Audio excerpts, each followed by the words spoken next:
We're gonna have to do a horizontal standpipe. There's 2 boats on fire.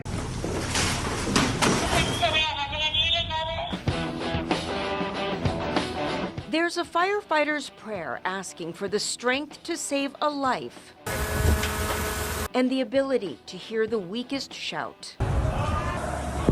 1, 2, 3. But first must come the training. Okay. 35 men and women are poised to become the newest class of Fort Lauderdale Fire Rescue graduates, one of the largest in the department's 113-year history.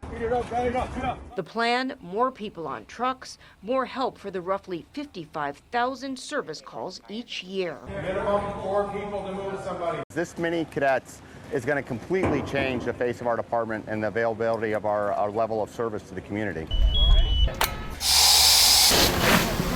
We have every level from fire explorers that have been with us throughout high school and a part of our Fire Explorer program at 20 years old, all the way to people that are in for their second career. Like Brandon Clark, who served on a U.S. Navy submarine and as a volunteer firefighter. Sometimes it just dawns on you that this is what you should be doing.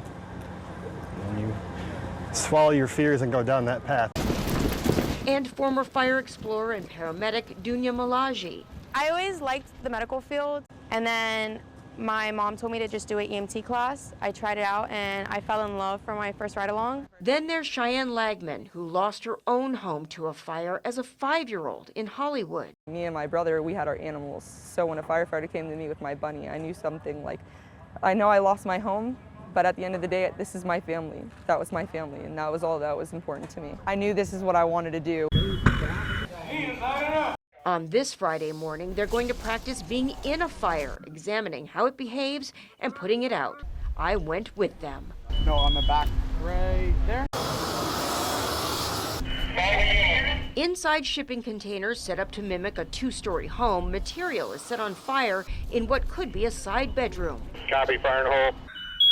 This is my vantage point, facing the fire, backed up in a corner directly in front of a stairway.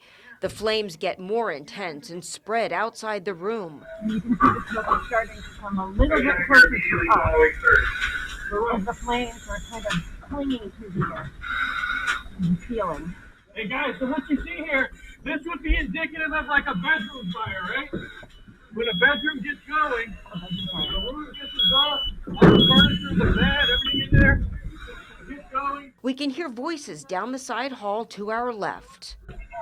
They just forced entry at the front door, and they came down the hallway to do a search for reported victims.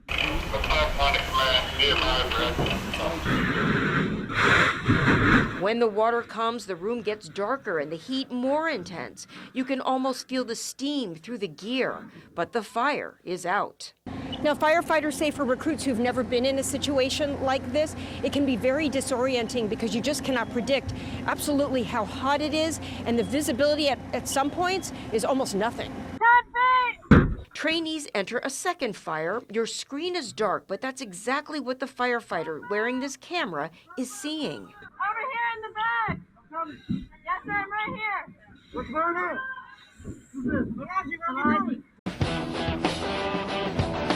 With the darkness, the heat, the risk, they say comes camaraderie. Honestly, it's like we've gained a family. And the skills to fulfill that other line in the firefighter's prayer, to protect every neighbor.